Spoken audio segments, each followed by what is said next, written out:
Assalamualaikum warahmatullahi wabarakatuh. Selamat pagi, salam sejahtera untuk kita semua. Perkenalkan, saya Indri Pujalestari dari SMP Negeri 82 Jakarta akan memaparkan tulisan yang telah saya buat dengan judul Signifikansi Pemberian Video Pembelajaran dalam Proses Pembelajaran Jarak Jauh. Pandemi COVID-19 merubah dunia dalam sekejap mata. Dunia seakan-akan dipaksa untuk terus beradaptasi dengan segala macam perubahan yang dibawanya. Segala aspek kehidupan manusia tidak ada yang luput dari perubahan ini. Mulai dari tenaga kesehatan yang harus membanting tulang mencari cara agar dunia terbebas dari pandemi, kemudian para ahli ekonomi yang juga terus memutar otak agar roda perekonomian tidak macet dan masyarakat masih bisa hidup dengan layak. Dan tentu saja, para guru yang juga harus ikut beradaptasi untuk terus menyampaikan ilmu agar siswa di luar sana masih bisa mengenyam pendidikan meski dalam jarak. Meski sudah hampir 2 tahun berlalu, namun pelaksanaan PJJ berjalan bukan tanpa hambatan. Pun begitu dengan yang terjadi di sekolah saya, SMP Negeri 82 Jakarta. Salah satu hambatannya adalah tidak semua siswa memiliki latar belakang ekonomi yang memadai, sehingga menyebabkan adanya siswa yang tidak selalu bisa mengikuti online meeting karena gawai yang digunakan bersamaan dengan adik atau kakaknya yang juga harus sekolah ataupun kuliah, dan juga bersamaan dengan orang tua mereka yang harus bekerja. Namun, bila mereka hanya diberikan tugas saja, ataupun mereka diarahkan untuk melihat video pembelajaran yang tersedia di internet, siswa tidak akan merasakan kehadiran gurunya sama sekali. Tidak akan ada ikatan yang membuat mereka merasa lebih termotivasi untuk memahami materi yang disajikan dan juga mengerjakan tugas-tugas yang diberikan. Berpijak pada latar belakang dan juga masalah yang telah saya sebutkan sebelumnya, inilah rumusan masalah yang akan dibahas, yaitu apa yang perlu dilakukan guru agar siswa tetap bisa merasakan kehadiran guru meskipun tidak melakukan online meeting setiap hari.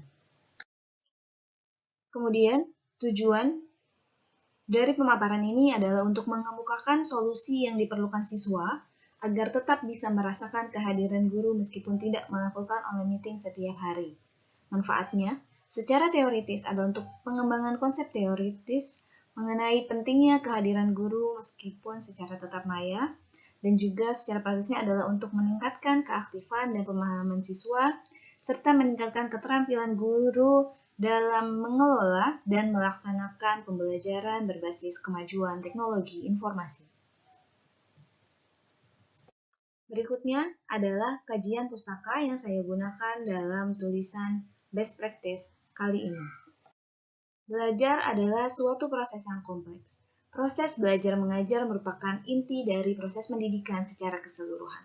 Robert mengemukakan bahwa belajar merupakan kegiatan kompleks dan hasil belajar berupa kapabilitas akan timbul jika terdapat stimulus yang berasal dari lingkungan dan juga adanya proses kognitif yang dilakukan oleh pelajar. Kemudian Indrayanto juga mengemukakan bahwa pembelajaran adalah sistem yang terdiri atas beberapa unsur, yaitu masukan, proses, dan hasil.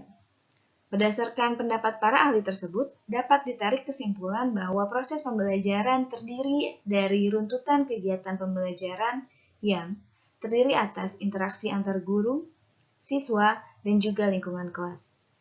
Sehingga tindakan guru, reaksi siswa, dan pola kelas dapat diamati secara langsung. Melalui proses pembelajaran yang baik dan terencana, keberhasilan untuk mencapai target hasil belajar akan semakin besar. Kemudian, ini adalah pendapat beberapa ahli mengenai pembelajaran daring. Debak and Ridland mengemukakan bahwa pembelajaran daring adalah suatu sistem belajar yang bersifat terbuka dan tersebar dengan bantuan perangkat pedagogi atau alat bantu pendidikan yang tersambung melalui internet dan teknologi jaringan sehingga memungkinkan terbentuknya suatu pengetahuan serta terjadinya proses belajar. Kemudian, Arsyad juga mengatakan bahwa media adalah segala sesuatu yang digunakan dalam mendukung tersalurnya sebuah pesan atau informasi dari pengirim ke penerima, sehingga timbul rangsangan terhadap pikiran, perasaan, perhatian, dan minat siswa dalam proses belajar. Dari pernyataan-pernyataan ini dapat disimpulkan bahwa pembelajaran online atau pembelajaran daring memerlukan media pembelajaran guna tetap timbulnya rangsangan dan juga minat dari siswa untuk mengikuti pembelajaran. Selanjutnya adalah strategi pemecahan masalah. Baik, ini adalah strategi pemecahan masalah yang telah saya buat, yaitu untuk mengisi ketidakhadiran guru dan juga ketidakmampuan siswa untuk melakukan online meeting setiap hari adalah dengan membuat video pembelajaran yang menghadirkan guru itu sendiri sebagai orang yang menjelaskan materi. Dalam hal ini dikhususkan untuk pelajaran bahasa Inggris. Alasannya, karena biar bagaimanapun, posisi seorang guru tidak dapat digantikan.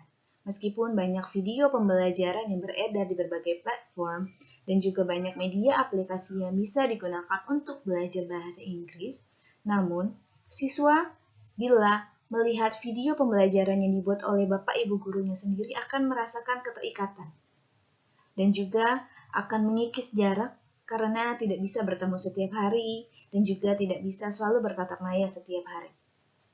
Bila gurunya sendiri yang menyajikan, maka mereka akan merasa lebih bertanggung jawab akan tugas-tugas yang diberikan dan juga guru bisa menjadikan video pembelajaran sebagai alat untuk memotivasi siswa untuk terus meningkatkan kemampuan berbahasanya. Yang ada di layar adalah contoh dari materi yang sudah saya masukkan ke dalam Google Site. Seperti bisa dilihat di sini. Kemudian di Google Site ini nanti akan saya taruh video pembelajaran dan juga akan ada materi, akan ada soal. Jadi semua berpusat pada satu link. Sehingga siswa tidak bingung untuk mencari, oh ini ada materinya di sana, kemudian ada soalnya di sana, dan ada video pembelajarannya di sana yang terdiri dari materi dan juga pembahasan soal. Ya, ini adalah tampilan video yang saya masukkan di dalam Google Site. Setelah ini, akan ada sedikit cuplikan dari bagaimana tampilan Google Site-nya dan bagaimana cara siswa memutar videonya, bagaimana cara siswa mengumpulkan tugasnya. Silahkan dilihat. Baik, ini adalah tampilan dari Google Site yang tadi saya bilang. Di sini semua materi dan juga video pembelajaran, latihan soal, dan juga link pengumpulan berpusat pada satu link. Ini adalah videonya. Kemudian ada materi dan juga latihan. Dan yang terakhir ada link untuk mengumpulkan soal. Mari bersama-sama kita tengok sebentar untuk video pembelajarannya. Hai everyone, Assalamualaikum warahmatullahi wabarakatuh. Good morning. Okay, I hope all of you are fine there, so that you can listen to everything that I will say today carefully, dan semoga kalian akan memahami materi yang akan diberikan pada hari ini. For today, we are going to continue our material about dates and times, seperti yang kalian bisa lihat di sana. Doa bersama sebelum kita memulai pelajaran pada hari ini. Berdoa dimulai. Baik, setelah menyaksikan bagaimana cuplikan dari cara menggunakan Google Site dan juga bagaimana tampilan video pembelajaran yang sudah dibuat, ada tahapan pelaksanaan kegiatan. Yang pertama yaitu menyiapkan rencana pembelajaran atau RPP, kemudian membuat materi yang akan dibahas menggunakan Microsoft PowerPoint. Nah, untuk menggunakan Microsoft PowerPoint ini ada banyak sekali template di internet, template gratis yang bisa digunakan untuk mempercantik dan memperindah tampilan dari PowerPoint yang kita buat. Salah satunya adalah Slideshow. Di situ ada banyak free template yang bisa digunakan dan kita edit dan kita adaptasi.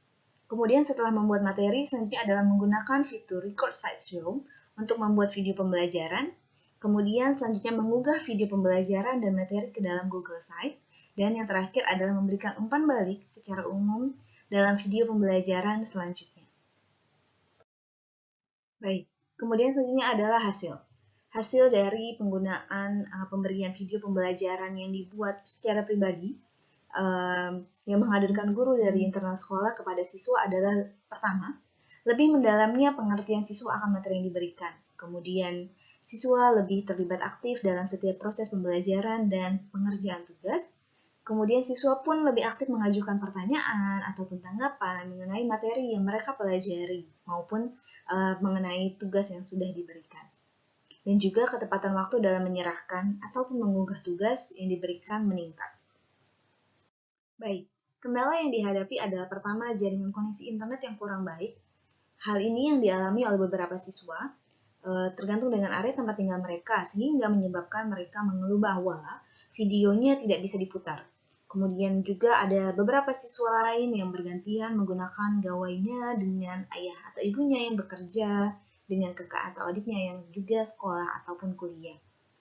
Cara untuk mengatasi kendala ini yang pertama adalah beberapa siswa yang jaringan internetnya kurang baik bisa diminta untuk pindah ke lokasi lain, bisa diminta untuk merestart handphonenya ataupun mematikan terlebih dahulu jaringannya sehingga ketika mereka membuka Google Site dan mereka menonton video pembelajaran yang diberikan tidak ada kendala apapun.